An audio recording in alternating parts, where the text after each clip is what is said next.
Lisbeth, una de mis líderes de célula, una de las más complejas, porque es la que maneja la gestión y la implementación de proyectos. Y un punto crítico es que no hay un proyecto que esté de verdad bien dimensionado desde que lo firmas y que el cliente pueda decir, ok, eso que quería es lo que voy a hacer. Todo cambia a mitad de camino y lo que es crítico es cómo aprendemos de todos esos procesos para mejorar en la siguiente contratación. ¿Qué es lo que está pasando? ¿Estamos estimando mal o realmente el cliente no sabe lo que quiere desde el principio? ¿Cómo manejamos esa gestión? Bien, en el mundo de la transformación digital, el producto es el rey. Y descubrir el producto realmente útil y que resuelve los problemas de tu público objetivo es un arte. Y por eso nosotros incluimos la fase de descubrimiento. Y la fase de descubrimiento va desde ese primer contacto que tenemos en nuestro Customer Journey con el cliente y traspasa toda la ruta. Nunca dejamos de descubrir. Y guiar ese descubrimiento continuo es el arte. Sí, pero lo que es complejo es que la gente de ventas quiere cerrar el negocio, necesita una estimación, necesita un proceso y cuando le dice al cliente, antes de darte la oferta quiero hacer un descubrimiento. Sí. ¿Qué pasa? Algunos clientes que tienen pensamiento ágil y tienen la agilidad incorporada en sus procesos lo aceptan, son los más abiertos. Las empresas que están en transición hacia la agilidad lo piensan un poquito más. Claro. Pero que la agilidad es uno de los cambios que tendríamos que tener en todos los procesos de gestión. El pensamiento ágil de las empresas. ¿Ágil es rápido? No. Ágil es tomar decisiones acertadas en el momento oportuno. Ok, entonces...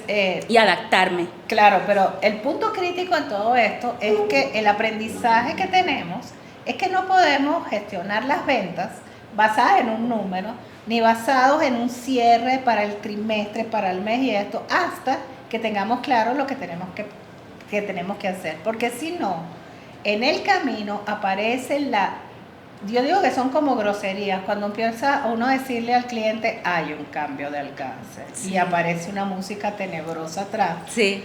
Porque puede ser que el cambio de alcance cueste más que todo el proyecto. Así es, así es. ¿Y qué recomiendas ahí? Recomiendo que las empresas estén abiertas al cambio continuo y permanente, a la adaptación a su público objetivo.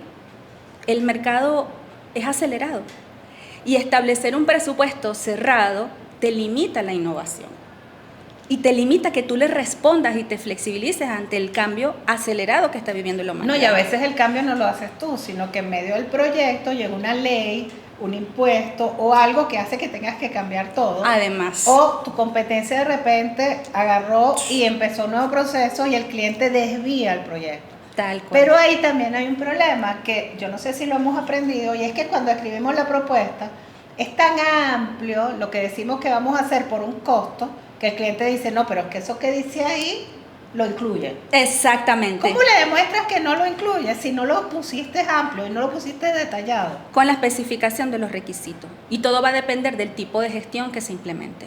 Hay gestión híbrida, gestión ágil y gestión tailored.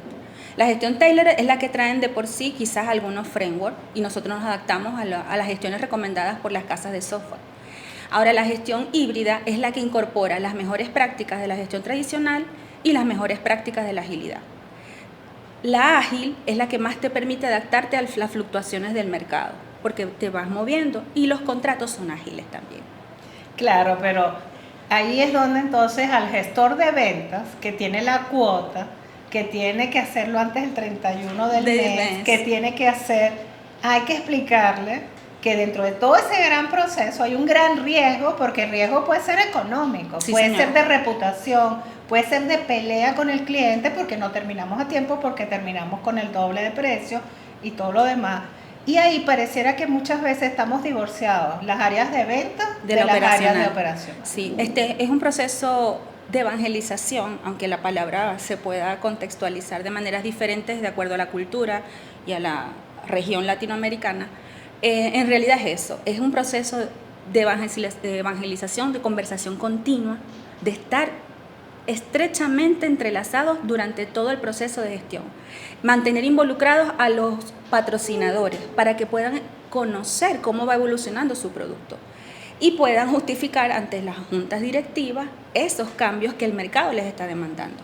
Inclusive, hay algo que suele afectar mucho a las empresas y es también confundir el producto a implementar para la problemática que quieren solucionar. Por ejemplo, hay empresas que pueden querer aplicar movilidad a todos sus problemas. Quieren solucionar todo. Y no necesariamente necesitan movilidad. Capaz que lo que necesitan es un asistente virtual. Sí, pero el asistente virtual es un tema caliente. Sí. Todo el mundo necesita un asistente virtual, un bot. Nadie sabe para qué, ni cómo, ni cuál es la estrategia todavía. Y en ese proceso de contratación de proyectos basados en inteligencia artificial, generativa, transaccional, conversacional, es todavía más complicado estimarlo. Sí. Porque cuando el cliente pide en principio y tú empiezas a explicarle lo que le vas a ofrecer, está bien, firman el contrato y luego dicen, no, pero si yo puedo hacer 100,000 cosas más con eso, vamos a volverlo a echar para atrás todo y hacerlo, y ahí nos quedamos enganchados en un proceso de cambio de alcance, cambio de alcance, cambio de alcance, cambio de alcance, y qué complejo es retomar el camino del proyecto original. Sí, ahí intervienen, aunque parezca mentira, las competencias genéricas que maneja el Product Owner para el establecimiento de límites, ¿sí? Y que le lleva a acotar su producto mínimo viable. Cuando yo tengo bien definido un producto mínimo viable en base a lo que conozco de mi mercado, de mi público objetivo, eso no suele pasar, porque me concentro y enfoco en lograr ese producto mínimo viable, sacarlo al mercado, testearlo con el mercado lo antes posible y empezar a incorporar funcionalidades que sé que van a retornar un valor al negocio. Sí. Es peor aún en todos estos procesos, sobre todo les digo de las nuevas tecnologías, cuando el técnico que hace la preventa empieza y muestra algo que le das doble clic y hizo todo. Y la verdad verdadera es que nada es mágico. Y luego cuando arranca el proyecto dice, no, pero si eso lo hicieron en 2 minutos. O sea, ¿cómo logramos alinear? Porque del gran aprendizaje que hay entre el proceso de venta y la implementación es que hay que alinear realmente las expectativas, agregar esos factores. Esto es un demo que fue hecho para y no es todavía el proyecto. Y ahí tiene que haber un aprendizaje como nosotros cotizar, alinearnos y que la preventa se alinee y todo lo demás, ¿cierto? Ciertamente, sí. Es que manejemos los mismos conceptos. Producto mínimo viable, gestión de iteraciones, etcétera, etcétera, etcétera. Que tengamos y compartamos el pensamiento ágil. Sí, la agilidad es un proceso. En estos días, en un evento de ventas, hablábamos de que hay vendedores ágiles y empresas que no son ágiles. Entonces, tienes un montón de tigres en la calle vendiendo y la empresa atrás no sabe cómo atender los clientes que trajo el vendedor. Y hay otros al revés, donde la empresa es muy ágil, pero el vendedor es lento y entonces están con una super capacidad de este lado y del otro lado no venden. Wow. ¿Cuál es la brecha? ¿Cómo minimizamos las brechas entre todos estos procesos para que las organizaciones realmente se vuelvan ágiles en cuanto a sus procesos, al manejo y a poder adaptarse a los cambios? Compartir un objetivo común, una visión común, empezar por allí, la filosofía de gestión empresarial, que todos miren hacia la misma filosofía, que todos reconozcamos el mismo público objetivo, a quién queremos atender. Cuando nos alineamos en esos 2 elementos claves, que no es más que la visión estratégica empresarial, empezamos a caminar juntos y coordinados, y sobre todo en armonía para lograr esos objetivos. Si la filosofía de gestión nos dice vamos a buscar alcanzar, atender a nuestros clientes de tal sector con tantos proyectos en tanto tiempo, entonces todas las demás capas, todos los demás niveles organizacionales nos alineamos para cumplir con eso. Solo la conversación y compartir la información. Buenísimo.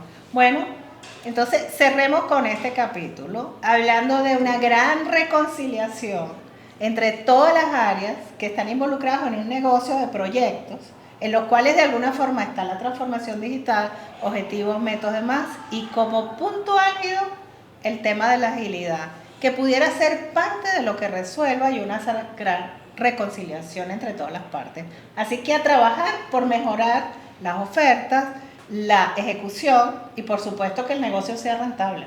Así es. Medir retorno de inversión.